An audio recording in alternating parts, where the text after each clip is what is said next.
आज हम अपने सिलसिले को आगे बढ़ाते हुए वो यानी आज आपको बताएंगे कि स्केल को हमने पहले पढ़ना सीखा था कि वो उसको कैसे पढ़ते हैं, यानी स्केल के ऊपर देख के उसको कैसे पढ़ते हैं और कहाँ क्या होता है, 8 सूत्र कैसे होते हैं। उसके बाद डेढ़ डेढ़ की जो आधे की जो सूरत हाल है उसको कैसे देखते हैं। तो आज हम आपको इसी सिलसिले में आगे बताएंगे कि जब हम इस मेजरमेंट को लिखते हैं सूत्रों की या इंचज़ की, तो वो कैसे लिखते हैं और उसको कैसे मेंशन करते हैं। तो आइए शुरू करते हैं। हमने आपको बताया था कि 1 इंच में 8 सूत्र होते हैं। सबसे पहले हम यहाँ पर ड्रॉ करके आपको बताएंगे कि 1 इंच में 8 सूत्र कैसे बनते हैं। तो शुरू करते हैं। ये ज़ीरो लाइन है, ये हम इसको ले जाते हैं आगे। ये एक सूत्र, ये 2 सूत्र, ये 3 सूत्र, ये 4, ये 5, ये 6, ये 7 और ये 8।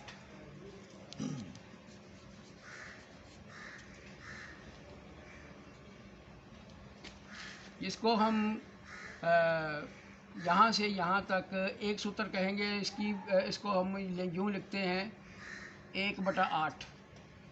और ये 2 सूत्र हो जाते हैं। इसको हम थोड़ी सी बड़ी कर देते हैं ताकि मेंशन हो जाए कि ये 2 सूत्र की लाइन है। फिर ये आधे इंच की लाइन है, इसको भी ज़रा बड़ी कर देते हैं ताकि मेंशन हो जाए। ये 6 सूत्र की लाइन है, इसको भी ज़रा बड़ी कर देते हैं ताकि ये भी मेंशन हो जाए। और ये 1 इंच की लाइन है, इसको भी बड़ा कर देते हैं। अच्छा, ये एक सूत्र ये हो जाता है 2 सूत्र। यानी 2 सूत्र से क्या मुराद है कि इसको हम लिखते हैं 1/4।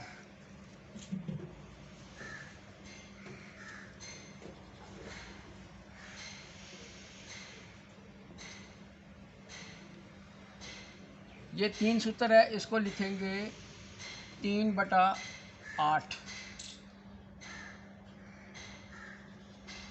ये आधे इंच की लाइन है, इसको हम 1/2 लिखेंगे। ये 5 सूत्र की लाइन है, इसको 5/8 लिखेंगे। ये हमारे पास से 6 सूत्र की लाइन है, इसको हम 3/4 लिखेंगे। ये 7 सूत्र की लाइन है, इसको हम 7/8 लिखेंगे। और ये 1 इंच की लाइन है, इसको हम 1 इंच पूरा लिखेंगे। ये 1 इंच का निशान है।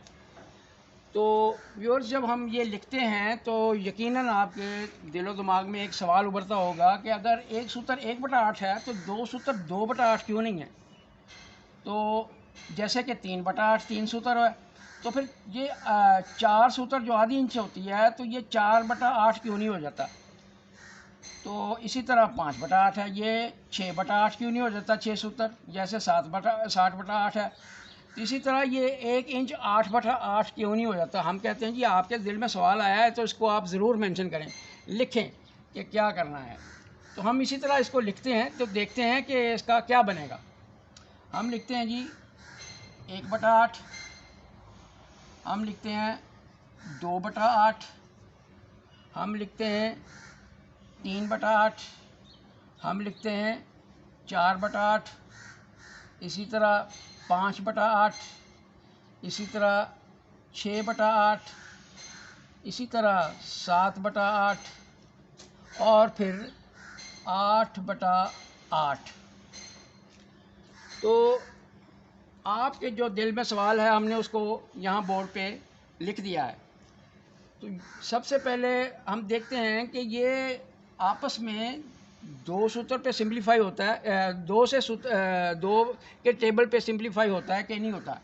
ये एक ऑड नंबर है, 8 इवन नंबर है, यानी ये जुफ्त है, ये ताक है।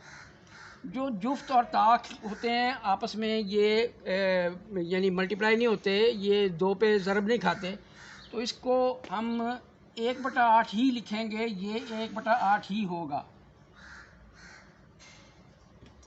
ये जो है ये देखें 2 के टेबल पे सिंप्लीफाई हो रहा है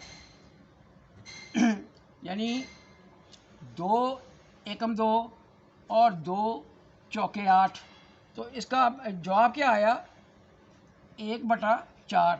तो यहाँ हमने 2 सूत्र को 1/4 लिखा है, तो देखें ये 2 सूत्र 1/4 आ गया है। इसी तरह ये जुफ्त है, ये ताक है और ये जुफ्त है, ये आपस में सिंप्लीफाई नहीं हो सकते, इसको हम एज इट इज़ ही लिखेंगे, ये 3/8 है।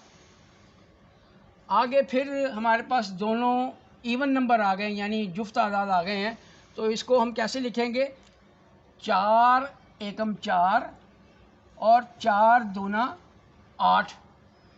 तो ये देखें इसका जवाब हमारे पास आ गया जी 1/2, जैसे कि हमने यहाँ पर लिखा हुआ है। ये 1/2 से मुराद आधा इंच हो जाता है। ये 5/8 भी ये दोनों डिफरेंट हो जाते हैं, ये ताक है ये जुफ्त है, यानी ये ऑड है ये इवन है, इसलिए इसको सिंप्लीफाई नहीं कर सकते, ये एज इट इज़ ही रहेगा और ये बन जाएगा 5/8। आगे फिर हमारे पास दोनों इवन नंबर हैं, तो इसको देखते हैं ये क्या बनता है। ये 2 से सिंप्लीफाई होता है, 2 तिये 6 और 2 चौके 8। ये हमारे पास इसका जवाब क्या आ गया, हमारे पास इसका जवाब आ गया 3/4। इसी तरह आगे फिर दोनों डिफरेंट हैं, एक ऑड है एक इवन है, इसको हम एज इट इज़ ही लिखेंगे, ये 7/8 है। इसी तरह अब ये देखिए हमारे पास 8/8 है, तो हम इसको क्या करेंगे 8 एकम 8, 8 एकम 8, तो जवाब में ये एक जो है दोनों वो एक ही रहेगा, इसलिए ये 1 इंच होगा, यानी ये 1 इंच है। तो उम्मीद है कि आपको ये सिंप्लीफाई करने के बाद समझ आ गई होगी कि ये इस तरह क्यों होता है। जब भी हम कोई कैलकुलेशन करते हैं तो उसको मैक्सिमम सिंप्लीफाई करने की कोशिश करते हैं, सिंप्लीफाई जो होता है वही एक्चुअल आंसर आता है। तो इस तरह हमारे पास ये क्या हुआ जी 1/8, बिल्कुल उसी तरह 1/4, इस तरह 3/8, इस तरह ये 3 सूत्र हो गया। फिर ये देखें ना, ये 1 सूत्र, ये 2, ये 3, ये 4, ये 5, ये 6, ये 7, ये 8, ये 8 सूत्र हैं टोटल। इसी तरह जी 5/8 है, 3/4 है और 7/8 है और 1 इंच है। उम्मीद है कि यहाँ तक आपको समझ आ गई होगी। और इसके बाद अगली जो इसका अगला मरहला है वो ये है कि इसको हम आधे सूत्रों में कन्वर्ट करेंगे तो क्या बनेगा। जब हम ये 1 इंच को पूरे 1 इंच को जिसमें 8 हिस्से हैं 1 2 3 4 5 6 7 8, इसको हम मज़ीद आधे सूत्रों में कन्वर्ट करेंगे तो क्या होगा। ये देखिए जी, ये बीच में हमने लाइनें लगानी शुरू कर दी, ये इनको 2-2 हिस्सों में तकसीम करना शुरू कर दिया।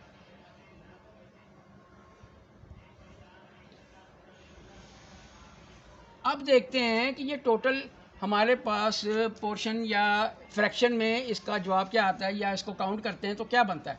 तो हम देखते हैं 0 के बाद 1 2 3 4 5 6 7 8 9 10 11 12 13 14 15 और ये 16। इसका मतलब ये हुआ कि जब हम 1 इंच के 8 सूत्रों को 2 पे ज़रब देंगे या उनको मज़ीद तकसीम करेंगे तो वो आगे जाके हमारे पास ये बराबर 16 हिस्से बन जाएंगे। तो ये पहला जो हिस्सा है ये 1/16 कहलाता है, ये जो है ये 1/16 कहलाएगा, यानी 16 हिस्सों में से एक हिस्सा। तो इसको हम यूँ करेंगे कि इसको हम आगे समझाते हैं कि इसको कैसे हमने देखना है, कैसे सिंप्लीफाई करना है, क्या है मामला इसके।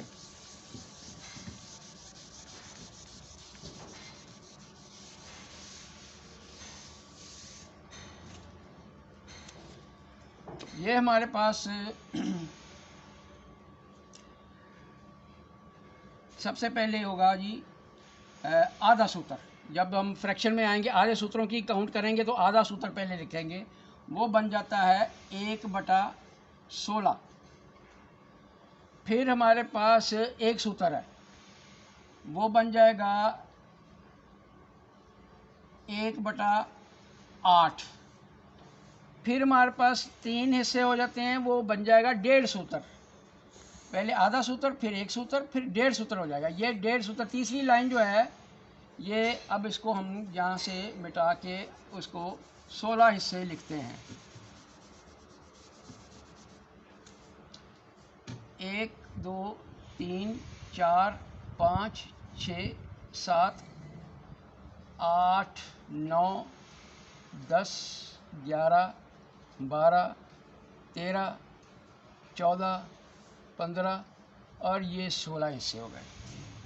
अब ये जो तीसरा हिस्सा है इसको हम 1.5 सूत्र कहते हैं।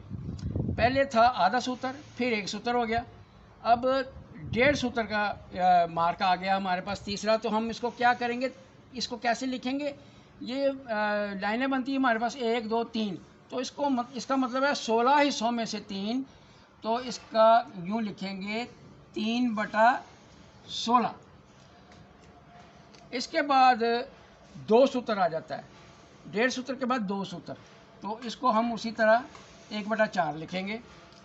जब हम ये 5वीं फिगर लाइन पे आते हैं तो इसका मतलब ये हुआ कि ये 2 सूत्र के बाद आधा सूत्र और मिलाएंगे तो 2.5 सूत्र बन जाएगा। तो 2.5 सूत्र को हम काउंट करते हैं 5 तक, तो कैसे बनते हैं? 1 2 3 4 5।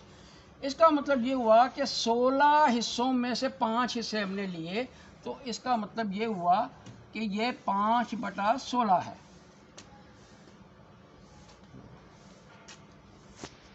तो ये 5 हिस्से हो गए, ये 5/16 हो गया।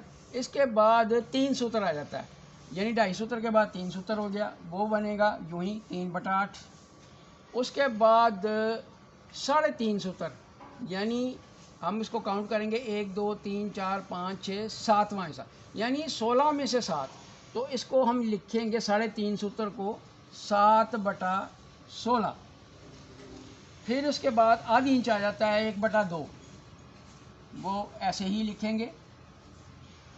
फिर उसके बाद आ जाता है 4.5 सूत्र, तो ये 9 हिस्से हैं, 1 2 3 4 5 6 7 8 9, ये 16 में से 9, तो इसका मतलब है 4.5 सूत्र को हम जब लिखने बैठेंगे तो उसको कैसे लिखेंगे? 9/16। इसके बाद 5 सूत्र है, वो एज इट इज़ आ जाएगा 5/8।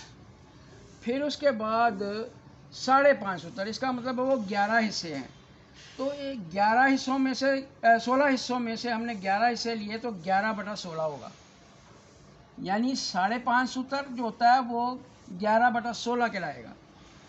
इसके बाद 6 सूत्र आ जाएगा, यानी ये 12वां हिस्सा, यानी ये 6 सूत्र हो जाता है, इसको एज इट इज़ लिखेंगे, यानी 3/4। उसके बाद हमारे पास 6.5 सूत्र की लाइन आ जाती है, और वो हम 16 में से जब 13 लेंगे हिस्से, तो वो बनेगा 13/16। इसी तरह आगे 7 सूत्र आ जाएगा, उसको एज इट इज़ लिख देंगे 7/16। फिर उसके बाद आ जाएगा 7.5 सूत्र, यानी 15वां हिस्सा आ जाएगा, तो इसको हम लिखेंगे 15/16। तो इसके बाद आ जाता है 1 इंच 16वां हिस्सा, तो उसको हम एज इट इज़ 1 ही लिखेंगे। तो ये व्यूअर्स, इस तरह हम आधे सूत्रों की मेजरमेंट को समझने की कोशिश कर रहे हैं। तो उम्मीद है कि आपको ये समझ आ गई होगी कि एक सूत्र के बाद आधा सूत्र जब मिलाते हैं तो वो 1.5 सूत्र हो जाता है। फिर 1.5 सूत्र में जब और आधा सूत्र मिलाते हैं तो वो 2 सूत्र हो जाता है। 2 सूत्र में जब और आधा सूत्र मिलाते हैं तो वो 2.5 सूत्र बन जाता है। 2.5 में जब और आधा मिलाएंगे वो 3 हो जाएगा। जब 3 में आधा मिलाएंगे तो 3.5 हो जाएगा। 3.5 में आधा मिलाएंगे तो वो आधी इंच हो जाएगा। आधी इंच से मुराद ये है कि वो 1/2 है। और फिर आधे इंच में जब और आधा सूत्र मिलाएंगे तो वो 4.5 सूत्र बन जाएगा। 4.5 सूत्र के बाद वो 5 सूत्र है आधा सूत्र मिलाने से, फिर आधा सूत्र मिलाएंगे 5.5 हो जाएगा, फिर आधा सूत्र मिलाएंगे तो 6 सूत्र हो जाएगा। 6 सूत्र में आधा सूत्र मिलाएंगे तो वो 6.5 सूत्र हो जाएगा। 6.5 सूत्र के बाद 7 सूत्र आ जाता है, वो 7/8 होगा। 7/8 होगा, सॉरी ये थोड़ी सी मिस्टेक हो गई है, ये 7/8 होगा। 5/8 है, उसके बाद 7/8 है।